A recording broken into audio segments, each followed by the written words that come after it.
ഈ ശബ്ദസീമയുടെ പരിധിയിൽ ദൂരത്തും ചാരത്തും വീതികളിൽ ഭവനങ്ങളിലൊക്കെ നിന്ന് ഞങ്ങളെ ശ്രമിക്കുന്ന ബഹുമാന്യരായ പ്രബുദ്ധരായ നല്ലവരായ എല്ലാ ദേശനിവാസികളെയും അല്പസമയം ഞങ്ങൾ നിങ്ങളുടെ ശ്രദ്ധയെ ക്ഷണിച്ചുകൊണ്ട് ക്രിസ്തയേശുവിന്റെ സത്യസുവിശേഷത്തെ സംബന്ധിച്ച് വളരെ ചുരുക്കമായി ചില കാര്യങ്ങൾ നിങ്ങളെ ഓർമ്മിപ്പിക്കുവാൻ ഞങ്ങൾ ആഗ്രഹിക്കുന്നു. വളരെ പുരാതനവും സംസ്കാര സമ്പന്നവുമാണ് ഭാരതത്തിന്റെ സംസ്കാരം. ഈ ഭാരതത്തിൽ അനേക ഗുരുക്കന്മാർ, ആചാര്യന്മാർ ഒക്കെ ഭാരതത്തിലുണ്ടായിരുന്നു.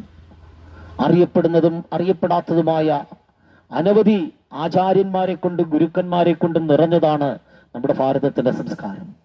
അവരൊക്കെയും സത്യാന്വേഷികളായിരുന്നു, സത്യത്തെ അന്വേഷിച്ചിരുന്നു. അസതോമ സദ്ഗമയ, അസത്യത്തിൽ നിന്ന് ഞങ്ങളെ സത്യത്തിലേക്ക് നയിക്കണമേ എന്ന് ആചാര്യന്മാർ പ്രാർത്ഥിച്ചിരുന്നു. അവർ പലപ്പോഴും സത്യത്തെ അന്വേഷിച്ചിരുന്നു. പല വിധത്തിലുള്ള കർമ്മങ്ങൾ കൊണ്ടും ആചാരങ്ങൾ കൊണ്ടും അവരുടേതായ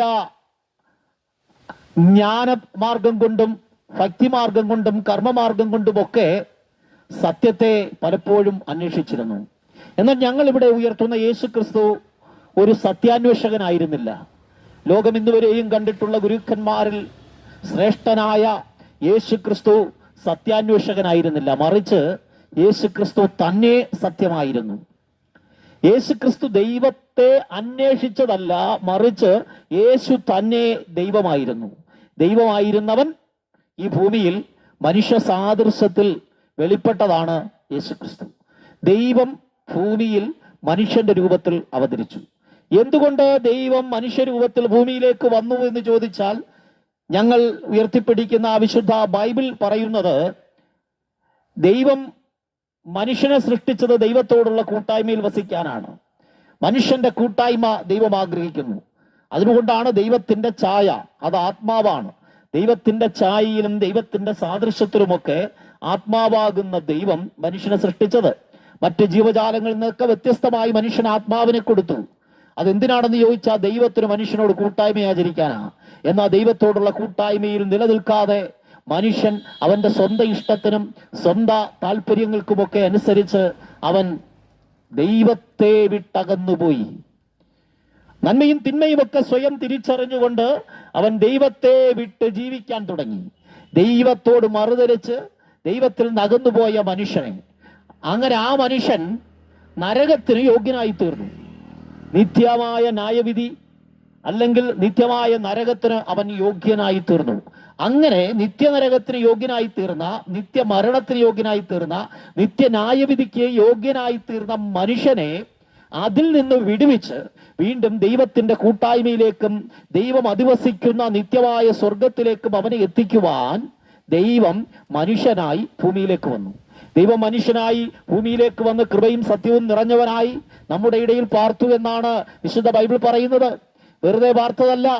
ഇവിടെ 33 വയസ്സുവരെയും ഒരു മനുഷ്യനായി പാപം ചെയ്യാതെ, പാപം അറിയാതെ, പാപത്തെ ജയിച്ച് പാപത്തെക്കുറിച്ച് ആർക്കും ബോധ്യം വരുത്തുവാൻ കഴിയാത്ത നിലവാരത്തിൽ യേശു പാപത്തെ പരാജയപ്പെടുത്തി ജയാളിയായി ജീവിച്ചു.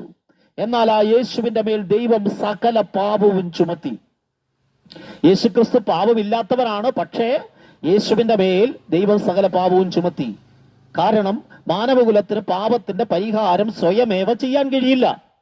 അവൻ എത്ര കർമ്മം ചെയ്താലും ജ്ഞാനമാർഗത്തിലൂടെയോ അല്ലെങ്കിൽ ഭക്തിമാർഗത്തിലൂടെയോ അവന്റെ പാപത്തിന്റെ പരിഹാരം ചെയ്യാൻ കഴിയില്ല.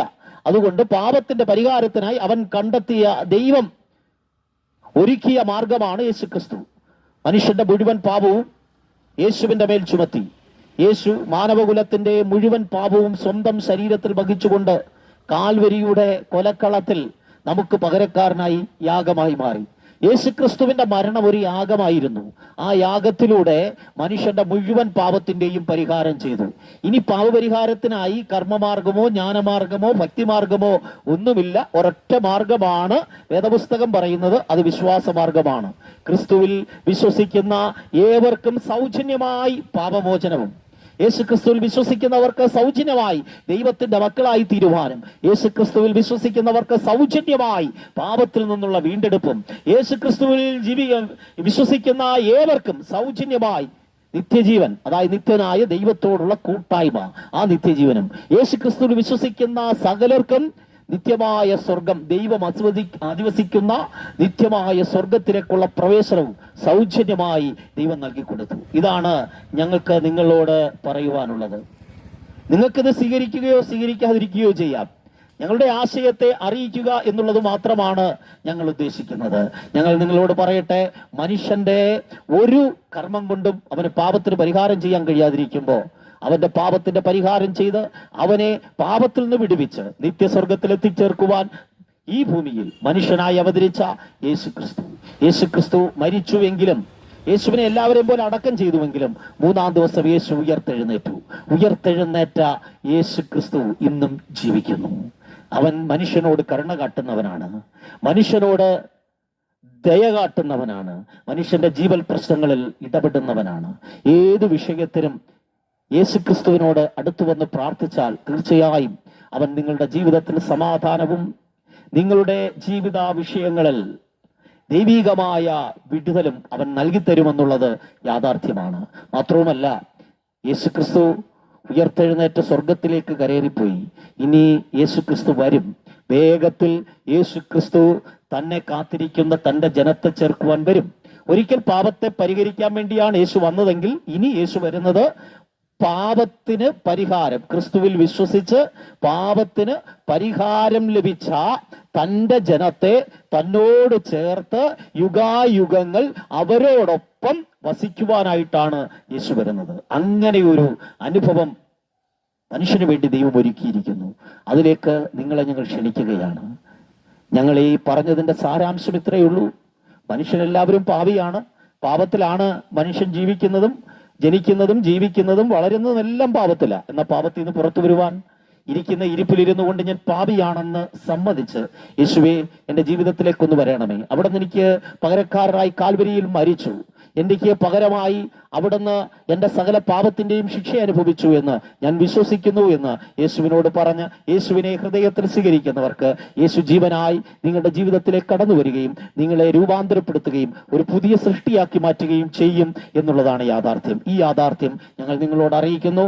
നിങ്ങൾക്ക് ഇരിക്കുന്ന ഇരിപ്പിലിരുന്നു കൊണ്ട് പ്രാർത്ഥിച്ച് ദൈവത്തോട് സമാധാനം പ്രാപിക്കുവാൻ കഴിയും എന്നുള്ള കാര്യം ഒരിക്കൽ കൂടി ഓർപ്പിക്കുന്നു. ദൈവം നമ്മെ സഹായിക്കട്ടെ, അനുഗ്രഹിക്കട്ടെ.